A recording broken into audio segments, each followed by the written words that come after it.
Paper was like gold in medieval times.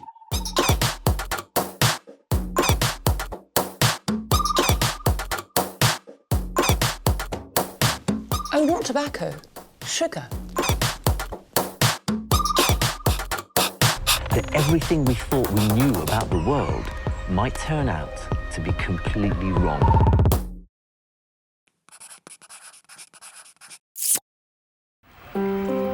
She was the most famous woman on Earth. From fairy tale bride to estranged royal wife and divorced mother, Diana captivated hearts and headlines. But behind the public facade of royal duty was a hidden, secret life of marital betrayal. Between Diana's spectacular wedding and her televised revelations of adultery lay a saga of turmoil and court rivalry. At the centre of it all was one woman, Camilla Parker Bowles. Charles found his young wife very different from the worldly women he had known before her. Actress Susan George was one. Zoe Sallis was another. There was Lady Tryon, wife of a close friend. She also claimed an affair with Charles. Divorcee Jane Ward was a girl he could date, but not marry. Diana seemed perfect, but proved vengeful, capable of performing her royal duties while plotting to undermine her husband. The aristocratic Diana had grown into a beguiling teenager by her engagement in 1981. She linked her Spencer dynasty to the royal house of Windsor, but by the time of her father's death, 11 years later, her marriage had entered its terminal phase. Charles's enduring love for Camilla and Diana's consequent affairs tore apart the royal couple. Their misery was evident on this, their last tour together in Korea in 1992. The last banquet, the final duties abroad for the couple who were once the great hope of the British monarchy. They lived separate lives. Diana took comfort from other men, including a bodyguard, just 5 years after her dream wedding. She had a long affair with a cavalry officer, the only adulterous relationship she ever admitted in public. There was an intense closeness with an old friend. A private phone call was secretly taped and became known as Squidgygate. She was linked to a famous rugby player and blamed for the end of his marriage. She fell in love with a married art dealer and plagued his home with hundreds of silent phone calls. After her divorce, she wanted to marry a heart surgeon. And finally, there was a summer romance with a playboy, which ended with their tragic deaths. Despite her affairs, this is the Diana people prefer to remember, the Princess of Wales, a woman with inimitable style and charm. She was the jewel in the crown, one of the royal family's greatest assets. After her marriage failed, Diana looked for different directions in her life. Ladies and gentlemen, I'm immensely proud to be here in New York tonight with you all. She became an international campaigner against landmines. She visited countries on behalf of major charities. She still had to attend official functions, but as a semi-detached royal, her life lacked definition. Diana decided to use her fame to help the world's disadvantaged and afflicted. In December 1995 in New York, she won the Humanitarian of the Year award for her charity work. In the same month, the Queen wrote to Diana recommending divorce. In the United States, Diana found the warmth and acceptance she felt lacking in the royal court, which sided with Charles. This was not the way she imagined her life would become when she and Charles faced the press on their engagement day. Diana later said, "At the age of 19, you always think you're prepared for everything, and you think you have knowledge of what's coming ahead." She scarcely understood Charles's complex personality. He was a Cambridge graduate. She left school at 16. He'd had torrid romances, some with married women. She had no previous lovers. Charles was 12 years her senior. Diana was almost a child. This nearly mirrored the age gap between Diana's parents when they married. Her father was 30, her mother just 18. Diana's mother, Frances, seen here with baby Diana, shocked society by leaving home and family for another man. I think that Diana's mother could be described as hot-headed and strong-willed. And indeed, she proved that, really, by running off with the second husband, Peter Shandkid, at a time when this was very unusual behaviour. You might have mistresses, lovers, etc., but you stuck with the family and stuck together. A bitter divorce and a child custody battle left Diana, her sisters and brother with their father, a former equerry to the Queen. Her sister Jane's marriage to the Queen's assistant private secretary kept them close to the royal court. Bridesmaid Diana had an idealised vision of her own future. She was brought up, she was very unsophisticated, even for her age in those days. And I mean, that's just the ideal she lived with. She said to lots of people, you know, I'm going to get married and have lots of children and we'll always be together. Diana, who failed her school exams, became a kindergarten assistant in London. She met Charles, then dating her sister Sarah, at the family's ancestral home, Althorpe. I'm sort of met in a ploughed field. Slightly previous to that, but I know. And what did you think then? What was your instant impression, both of you? What did you think about Lady Diana? Well, I remember thinking what a very jolly and amusing and attractive 16-year-old she was. And, I mean, great fun, and bouncy and full of life and everything. And I don't know what you thought of me. Pretty amazing. The press chased Diana during her brief courtship with Charles. They were convinced that at last he had found his future bride. Very few previous girls had been serious contenders. Davina Sheffield was presumed suitable, but her romance with Charles ended when a past affair was revealed. Respectable Jane Wellesley, a duke's daughter, was an early favourite with the Bachelor Prince. After he left university, he was very uptight. He was very worried about getting caught with his trousers down. In those days, he was very dutiful about doing all the right things, being the Prince of Wales, not in besmirching the family reputation in any way. And so he's highly nervous about even approaching girls. So it had to be the other way round.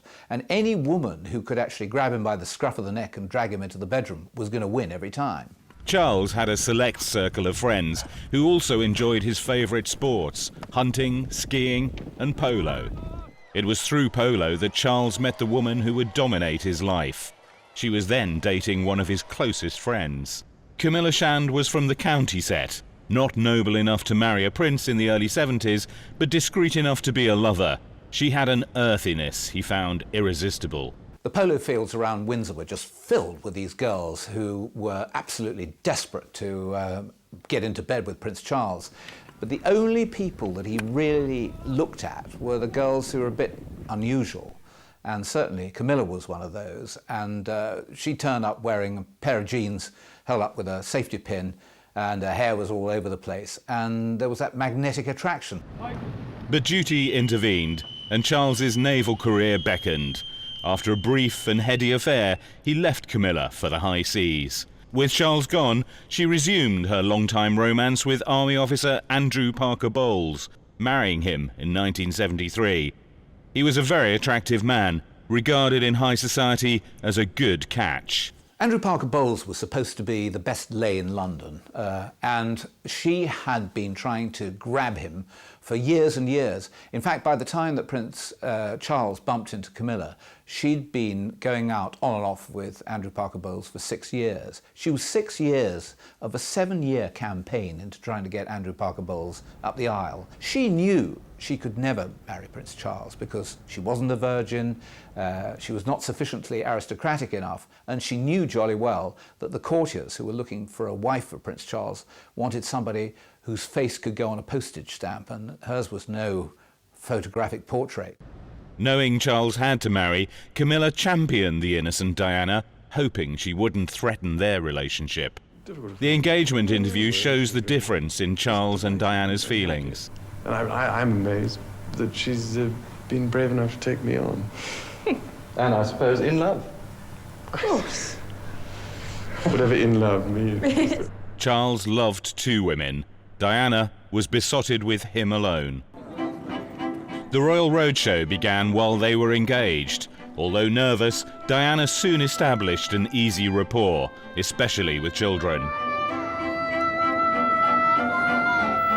Her first mistake was a choice of dress. She wore a strapless, low-cut gown to accompany Charles to a music recital at the Goldsmiths Hall, London. The dress was considered too daring and the wrong colour. She said later, "I hadn't appreciated that I was now seen as royalty. Black, to me, was the smartest colour you could possibly have at the age of 19. It was a real grown-up dress." Camera angles made the dress too revealing. It was fit for a film star, but not a future queen. She should have been given advice beforehand, because actually it's a well-known royal principle that you do not wear black except in mourning. So that's one she shouldn't have done. And number two, of course, the frock was a disaster when you think that the photographers are all going to be peering down her décolletage. And that was something that was picked at the last moment, I think. Princess Grace of Monaco was a guest of honour. She jokingly warned the nervous Diana, "Don't worry, dear, it'll get a lot worse." Diana would receive little help from her husband's family. Princess Margaret liked her very much and did help her and did show her things like, you know, where to put your handbag, how to get out, that sort of practical thing. But on the whole, she was just expected to get on with it. The months before the royal wedding were fraught with tension. Diana grew jealous of Camilla and uncertain about her own role as the Princess of Wales. This was one of Diana's problems, that nobody rushed forward to help her. Nobody seemed to have really thought out a role for her beyond walking up the aisle at St Paul's Cathedral. The Spencers were a proud and noble dynasty, more English and aristocratic than the Germanic House of Windsor. Diana's mother had tried to warn her about marrying Charles's royal position rather than the man. You could say that her family was certainly more English or British than the Windsors. And I think, in a way, the family would have looked at themselves as more aristocratic. And possibly, I think this has been down the ages, aristocratic view of the Windsors, that they're rather middle class. Diana said of her wedding, "I had such hopes in my heart." But just days beforehand, she'd almost called it off because of her fears over Camilla. And walking down the aisle of St Paul's Cathedral, Diana had spotted her rival among the congregation. Camilla would become the third person in the marriage. Swept along by the occasion, Diana hoped that Camilla belonged to the past, but as the royal couple left for their honeymoon, there was another reminder of Charles's mistress.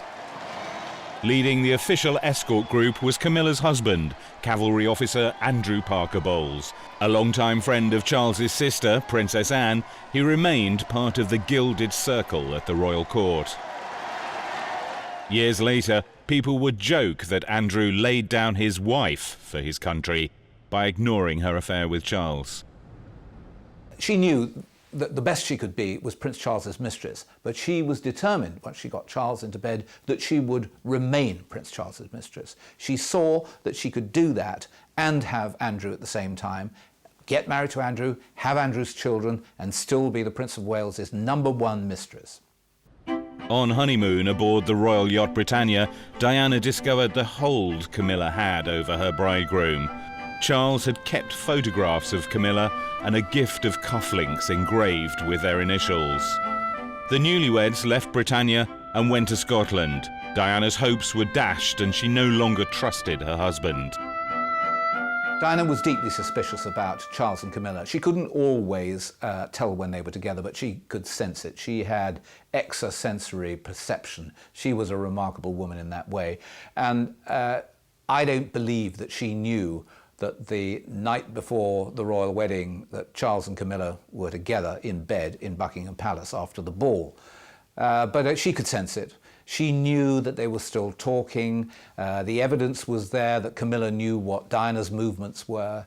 And she, I think, could only live in the hope that once she actually got her husband away on honeymoon, that everything would change. She really believed that somehow the act of love, going to bed together, would somehow change Charles and allow him to forget about Camilla and concentrate only on his wife. Posing for the press at the Queen's estate, Balmoral, they successfully hid the truth. Diana had already succumbed to an eating disorder, bulimia, which she blamed on the spectre of Camilla. Diana and Charles were already finding it difficult to relate to each other. Most of all, she could not compete with the older and more experienced Camilla. I think that it was very hard for her. I don't think that sexual things were her main attraction. I'm not sure that she was very, very sexy, really. As often very beautiful women are, they're not terrific on the sexual front. And I think that that's the strength of Camilla. That's the sort of aura she has, a sort of sexual power. And so from that point of view, Diana didn't stand much of a chance. The births of William and Harry did not create the happy family unit Diana had craved. When they holidayed with the Spanish royal family in Mallorca in 1986, Diana was secretly ill with bulimia. Charles left early and returned to Camilla. Diana wanted a little girl to complete her family, but after Harry's birth, the marriage was effectively over. I think she terribly wanted a daughter, and there was no way it was going to happen. I don't mean instead of Harry, but she wanted a daughter after the sons. And it was so bad by then it wasn't going to happen. For a while, there was an uneasy truce. Charles kept Camilla, and Diana hid her affairs while putting on a show of support for her husband. In 1990, Charles broke his arm while playing polo. The arm did not heal and had to be reset. Playing the role of caring wife, Diana collected him from hospital. They left together, but out of sight, they went their separate ways. Well, of course, this sort of thing, dates of when relationships happen, is very difficult. You're not behind the curtains, you're not under the bed. I think that by the time Prince Harry was born, it was very difficult already. The coolness between the couple was noticed. The press counted their time apart. Faced with a barrage of speculation, Charles and Diana were forced to appear together in public. Diana was suspected of leaking stories to the media. I think she really started her manipulative behaviour when she found her marriage going wrong. And she felt that she had no voice, and she was determined to get a voice. And the only way she could really get back on the Charles and Camilla situation was to promote herself, which she was very good at. In the early years, the couple worked well together. Diana said, "We were a good team." Her radiant beauty captivated people around the world, such as here in Australia. At first, Charles was proud of her, and there are telling glimpses of his affection. But the diffident prince became jealous of his superstar wife. Diana learned that the cameras picked up every nuance of her style and expression. Using that knowledge, she signalled her displeasure with Charles in a skillfully timed missed kiss. I think Diana became the wife from hell. I think, in fact, when they got married, they really loved each other, and he said that quite often. Do you know, there was a time when we were very much in love, and that, although brief, that was so. Camilla came back into Charles's life in the mid-80s, when he claimed his marriage had irretrievably broken down. Their secret affair bolstered his fragile ego. Her role as his lover and confidant was known only to trusted friends. The great thing about Camilla was that nobody really knew anything about her. The people who were immediately around Charles knew that he'd been seeing Camilla, both when she was a single woman and also when she was a married woman. The thing was that the press had no idea that for all those years he was having an adulterous relationship with a woman he was in love with. Diana changed all that. There were carefully placed stories in the press portraying her rival in a bad light. The media was soon on the trail.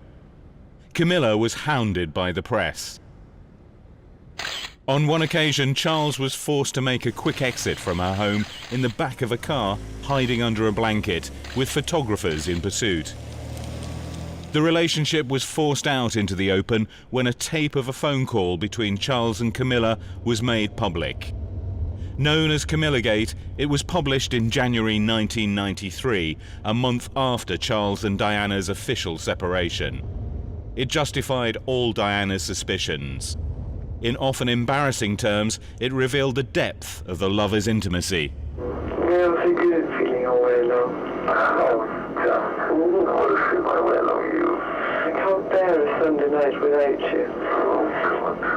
It's like that program, Start a Week. I can't start the week without you. I fill up your tank. Yes, you do. Yes, you do. Yeah. And then I'm all right. I think Diana loved it. She had the most wonderful time roaring, reading out sections of the Camilla Gate tapes over the breakfast table at Kensington Palace. She had a field day because her husband had been so pompous, so determined that she was in the wrong and that he was in the right. And here was a moment when he was caught with his trousers down. What a fool he looked. And the things that he said made him look even more foolish. Diana just was absolutely beside herself with laughter. Diana's beauty and charisma won sympathy for her as a wronged wife. Even Charles's father, Prince Philip, wrote to her saying, "I cannot imagine anyone in their right mind leaving you for Camilla." Happy to see Camilla pilloried, Diana had secrets of her own. While superficially supporting the Queen and the royal family, Diana had indulged in a series of ill-judged affairs. The first was in 1986 with her married bodyguard, Barry Manicky. As her marriage collapsed, she sought comfort from the man whose job kept him at her side. He was dismissed for over-familiarity. She told some people they were lovers, but she denied the affair to others. I spoke to Diana about it, and I believed her when she said, "Ken, everyone thought that I was having this affair with Manicky. I wasn't. I enjoyed a good relationship with him." Crucially, what happened here, Manicky probably did overstep the red carpet line that in real sense should debar, you know, the below stairs peasants from rising above their station. I think he actually sort of got himself into the drawing room occasionally and was seen by the envious butler, you know, the dresser, the chambermaid and whoever else. And they put the knives out and said, "Hang on, this guy's getting a bit too close." For a while, the royal marriage survived at its official level. Charles and Diana continued to represent Queen and country abroad, such as here in Japan in 1989. It's hard to imagine a more beautiful and stylish ambassador. And even harder to contemplate that Diana was also enjoying a passionate affair at home with cavalry officer James Hewitt. Later, from the proceeds of a book on Diana, Hewitt bought a manor house. But it was at his family home in Devon that Diana shared a normal domestic routine, witnessed by her bodyguard Ken Wharf. I never lost sight of the person I was protecting. There comes a point in the day when you have to go to bed. At some point, when the sun comes up, you get up and you eat and you begin the next day. There's nothing odd about that. For Diana, the private life she shared with Hewitt probably saved her from a total breakdown. It did sort of draw her back from the brink. She was very, very unhappy, very depressed. And I think that that Hewitt gave her a lot of confidence. He's sort of calm, steady, normal sort of young man. And he was very good at you know, caring for her, looking after her, loving her. And I think at that particular point it was important for her psychologically. Diana confessed her affair with raffish Hewitt in an interview with the programme Panorama. Did your relationship go beyond a close friendship? Yes, it did. Yes. Were you unfaithful? Yes, I adored him. Yes, I was in love with him. She ditched him, I think because she thought that they were going to be found out. She ditched him twice. The first time it was because he was ordered to Germany and she wanted to fix it so he didn't go, and he, as a regular soldier, refused to have this and said, no, no, I'm going. So she considered that that was a betrayal. She cut him off the second time after the Gulf War because stories were appearing in the newspapers about her relationship with him. And she realised this was extremely dangerous. To have Diana, Princess of Wales, as his conquest was a tremendous feather in his cap. He used to absolutely sicken me. I'm only good at two things, riding horses and riding women. But I have to admit, I think it's most likely an accurate answer. He was a complete ratfink, but he sort of comforted her when she was at her very lowest. With the death of her father in March 1992, Diana lost a vital prop in her life.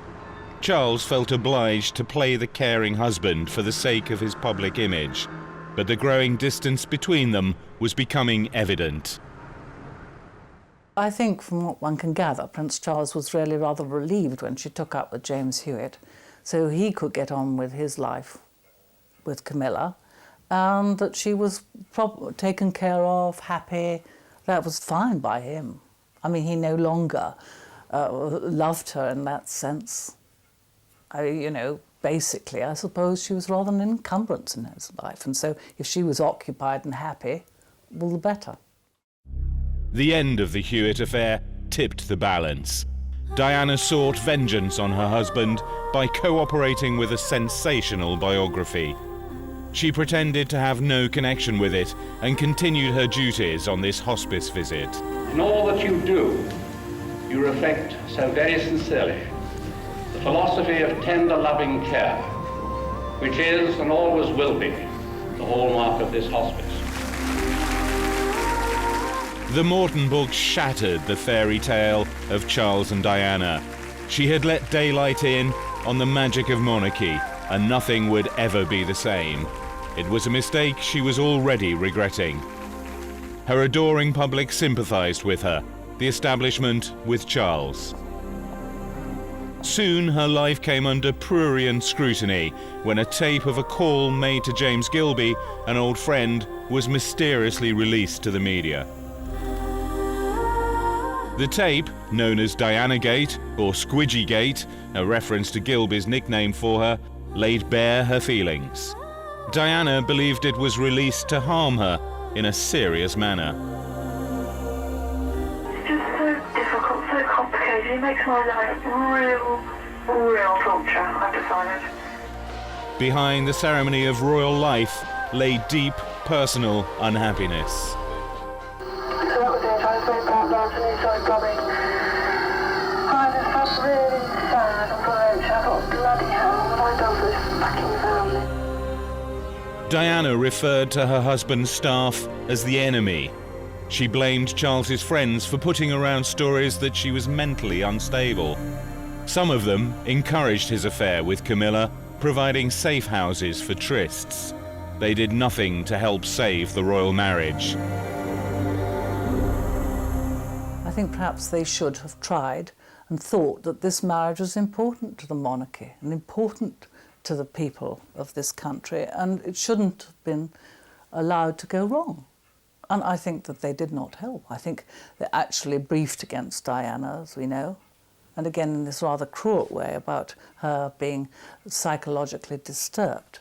I think that though they were good friends to him, they did do quite a lot of harm. Diana had some foolish liaisons, including one with rugby player Will Carling. She was linked to his marriage breakdown. I was told actually very, very recently, which surprised me, that he'd spent and had been seen quite often with Diana up at a beach hut that the royal family own up on the Norfolk coast, quite near Sandringham, and that they'd been together up there quite a lot. To have your wife sleeping with the captain of the England rugby team is just too disgusting for words. if you are Prince Charles.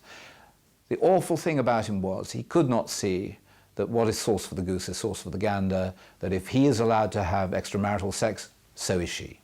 As her marriage fell apart, Diana sent out subtle gestures to win sympathy. Famously, she used the Taj Mahal for a posed statement of her solitude, but her own search for love tarnished her reputation. Diana fell in love with handsome art dealer Oliver Hoare. After he decided to stay with his wife and children, she made hundreds of silent phone calls to their home. He had an immensely rich wife who completely controlled everything that Oliver Hoare could do in life with the amount of money. Oliver Hoare was also a friend of Charles and Camilla, part of their trusted circle. In 1994, Charles cooperated with his biographer Jonathan Dimbleby in a television programme in which he admitted adultery with Camilla. On the night the programme was shown, Diana upstaged him by wearing this stunning dress. The War of the Waleses continued. Diana dated men in pursuit of love and also to provoke Charles, but she genuinely wanted to marry Pakistan-born doctor Hasnat Khan. Diana adored very clever people, and Hasnat Natty, as she called him, Khan, was a person who was a brilliant heart surgeon. She would go down to the Brompton Hospital and watch him working, would meet him at night. But as a wife for Natty Khan, absolutely not. And I think the fact that he sort of kept her at a distance, I think it absolutely infuriated her. She could not believe that somebody could be so cool towards her, and it made her more and more keen. What she really wanted was companionship, adulation, to be seen on the arm of somebody who would irritate her husband. And this really was at the root of much of her actions. She was determined to pull her husband by the tail, and so she did. But I think that the choice of men says nothing about Diana apart from the fact that they were available. None of them, I would say, would have been an ideal consort for her for the rest of her life. I think that she was so unhappy and she was searching for a solution all the time. And I think an awful lot of people do that. I certainly have been to a fortune teller at an unhappy period of my life. And I think that's what she was doing, looking for an answer, looking for a way out, looking for a solution, and anything that made her feel better and kept her going, really. Charles and Camilla took holidays abroad, such as this one in Turkey in 1989. Photographs of the couple proved that Diana was not inventing their affair. At a private party that summer, she challenged Camilla over her relationship with Charles, but nothing changed. There were trips to Florence. Charles and Camilla visited this house, given to her great-grandmother Alice Keppel by King Edward VII. There, Camilla shared Charles's passion for painting. But Camilla had a rival. Lady Tryon was also close to Charles. He called her Kanga, a name she chose for her London boutique. She died soon after Diana. I think Charles always needed a sounding board. He needed to talk to people who he could trust but weren't part of the royal entourage. And so therefore, I think that with those girls that he remained friendly with, I think particularly of Lady Tryon, that he would be able to go to her and say, look, I've got a problem and, can you help me? Or, he would be able to ask advice, and whether he listened to advice, I think we know that he doesn't listen to advice, but at least he would be able to ask it. Perfect. Although she made mistakes, Diana sought out opinions and ideas from those around her, not only from her private secretary, but from ordinary staff like Ken Wharf, her police bodyguard, seen here with her relaxing at the British Embassy during a solo tour of Egypt. She even said to him, "If anything happens to me, you'll let people know what I was really like, won't you?" Diana was always asking a lot of people for advice. I mean, to her credit, she sort of never soldiered on. Based solely on what she thought that she should do. I mean, for my part, it was almost constantly she'd say, well, what do you think of this, Ken? I mean, I've got to do this, what do you think? Always actually bouncing ideas off. And she was prepared to listen to those answers. And I think that was the same of private secretaries. It was the same of anybody. And she bounced these ideas off regularly to the chef even, you know, to her dresser or to the chauffeur. I mean, she was quite happy to share the fun and try and air the knowledge of everybody. And it worked. Bodyguard Ken Wharf accompanied Diana, then officially separated from Charles, on a visit to Nepal on behalf of the Red Cross and the Leprosy Mission in 1993. She was a tremendous asset because she had this amazing ability to speak to people across a huge social and political spectrum. And that wasn't something that she was taught because nobody actually told her anything. Diana picked all this up herself.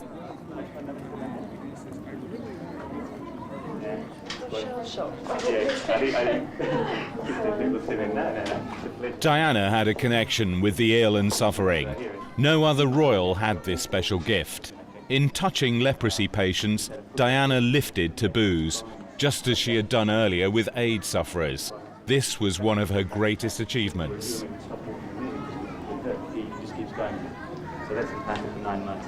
He's just had his hand broken as well. He's just started exercising last month. Okay, this hand's all right. That hand's been operated on. Already done that? Yeah, so... Where have you been? I think Diana felt a sense of destiny in her that that's what her role was. She had this grandmother, Cynthia Spencer, who was very like Diana in that way. She's wonderful at charities, very much loved. And I think that Diana realised she had a gift for this from a very early age. Diana's magic was not enough to keep her in the royal family. As heir to the throne, Charles was the one who mattered. On their tour of South Korea in November 1992, their expressions and body language revealed the strain between them. The couple were nicknamed the Glums. The announcement of their separation was weeks away. It is announced from Buckingham Palace that, with regret, the Prince and Princess of Wales have decided to separate. Diana briefly appeared at Sandringham for Christmas, but her life as a semi-detached royal soon proved untenable. She tried to scale down her public life. Over the next few months, I will be seeking a more suitable way of combining a meaningful public role with, hopefully, a more private life. Press intrusion had forced her decision. Sadly, many charities lost their patron, but Diana soon returned to the public arena. She also sought a life as a private citizen. The paparazzi made her visits to the gym one of their main targets. After she dismissed her police bodyguards, there were no restraints on photographers' behaviour. She was trailed while visiting her therapist, Susie Orbach. The photographers, the paparazzi, were making a lot of money out of Diana. That was the principal thing. Otherwise, they probably would have left her alone. But there we are, newspapers were paying them a great deal of money for significant photographs.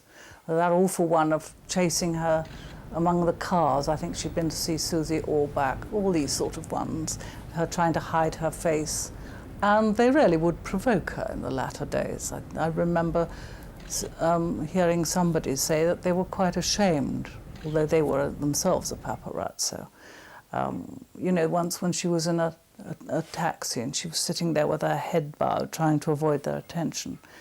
And the Spanish photographer yelled at her, "Why don't you behave like a fucking princess?" You know, I mean, treatment beyond what you would expect. She was never free from harassment. Here, attempting to take a Caribbean holiday with a female friend, Diana found they were surrounded by photographers. Watch her reactions. Come on, get lost. We got direct connection. Go on, get lost. S'il vous plaît, monsieur. Thank you. Quand même. Opportunities to relax with friends were important to her. She was separated from her husband and felt increasingly isolated from the royal court.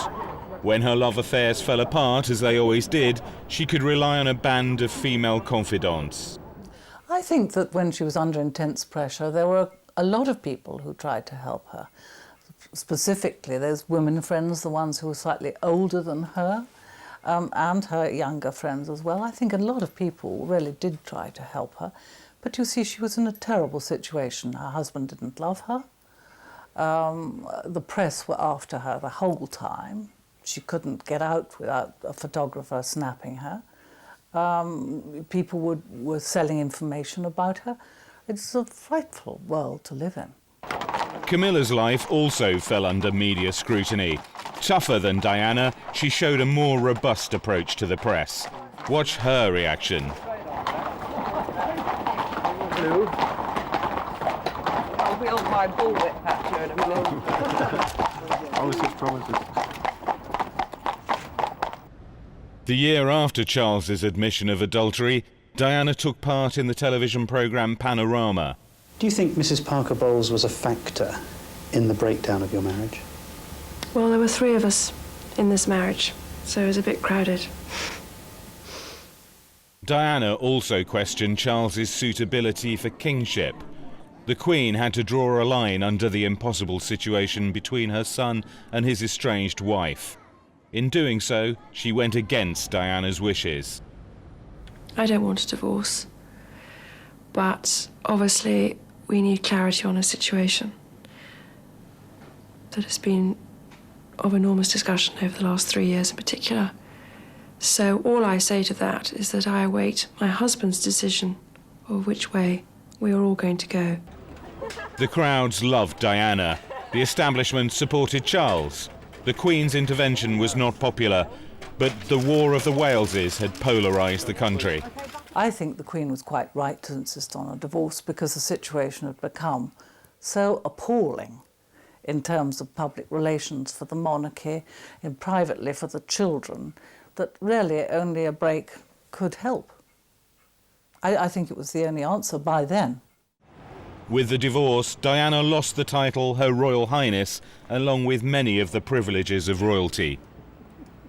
Without the palace's smooth machinery to make arrangements, she had to rely on her friends. A financial settlement of £17 million did not fully compensate for the loss of her royal status. I think that the Queen, in that sort of traditional way of hers, thought that after the divorce, Diana was no longer a member of the royal family. She shouldn't have the title HRH, which absolutely signifies being a member of the royal family. She was now a celebrity in her own right, adored around the world. Her warmth and spontaneity ensured massive public support wherever she went. I can't get of everyone's way. Cast aside by British high society, Diana searched other cultures for personal fulfillment. She had visited Pakistan in 1991 and returned shortly before she died to raise money for a cancer hospital. She admired much about the people she met. She was attracted, I think, by the sort of solid family values that she saw in Muslim countries. I think that was one of the principal things. Diana cast off her old life symbolically by selling her dresses for charity. Among the lots was the dress she wore the night Charles admitted his affair with Camilla. The auction at Christie's, New York, raised £3.5 million. For you, sir. A new life and a new wardrobe for the new world. Diana reinvented her image with considerable skill. Although she was a woman alone, she still had the allure of royalty. Added to that was her glamour and a delightfully flirtatious manner.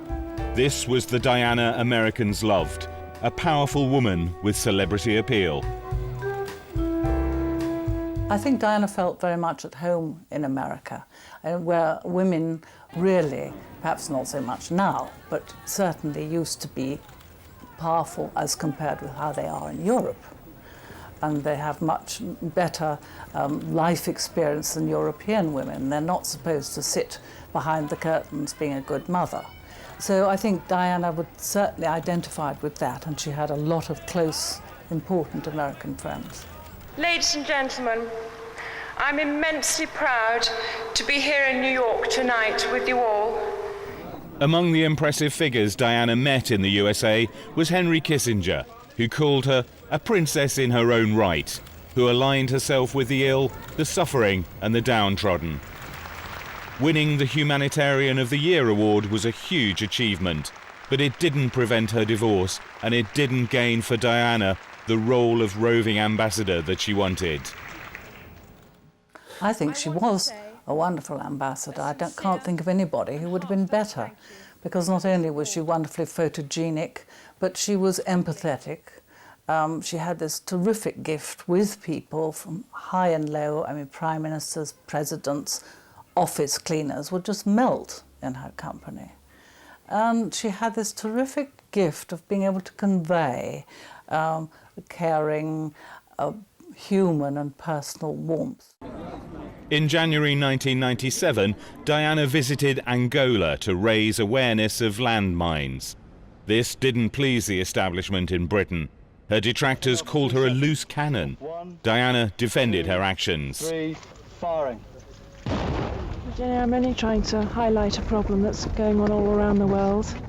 Diana and Charles shared custody of their sons, but family events were rare. William's confirmation in May 1997 was the last time they were all seen together.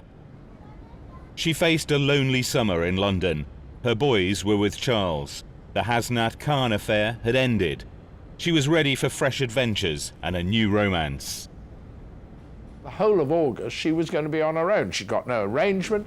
She was facing an entire month, sitting at Kensington Palace, clicking her heels, the loneliest woman in the world.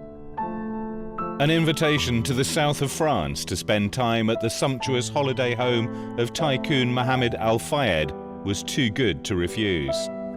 There she fell for Dodi Fayed, the son of her Egyptian-born Muslim host. It would be a controversial affair, and people had mixed feelings about Dodi.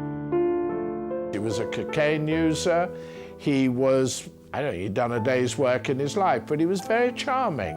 And women liked him, and he was sympathetic, and I don't think he pushed himself. I don't think sex was high on his agenda. And I think Diana rather liked that, didn't want somebody pushing in too fast. The couple cruised aboard the Fayed yacht Johnny Carl. Wherever they went, photographers appeared. Even when they were out at sea in the Mediterranean, somehow the press seemed to know their destination in advance. Rumours still abound that Diana herself tipped off favoured pressmen to send back signals to Charles and Hasnat Khan, the men who had let her down. With the pictures came a twist in the story. The couple had been to the Paris home of the late Duke and Duchess of Windsor, now owned by the Fayeds. After revisiting the Windsor villa, Diana and Dodi stayed at the Paris Ritz Hotel, also owned by Dodi's father. Security cameras captured the couple's last hours. Trying to avoid the waiting paparazzi at the front of the Ritz, they devised a plan. Henri Paul, the Ritz head of security, would drive them from the back exit. Driven at high speed, their car crashed in a tunnel. I absolutely believe that if she'd had proper security that night of August the 31st in Paris, that accident would never have happened, because proper Scotland Yard protection would have never let Henri Paul get in that car and drive it, and certainly not at that speed. Dodi and Henri Paul were killed outright. Diana died in hospital from her injuries. A royal plane brought back Diana's body to a unique funeral for a unique person. A royal flag draped her coffin.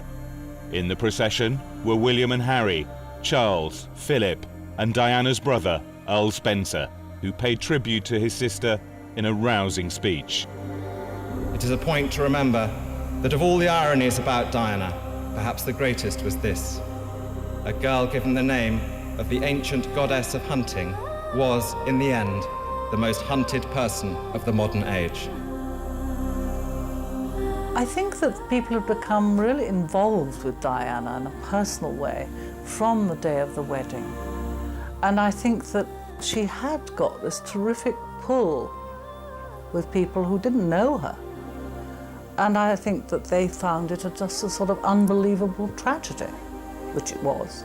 and ended in a way that I suppose an unbelievable tragedy should end. Perhaps if Shakespeare were alive today and wrote Diana's story, it would make his finest tragedy.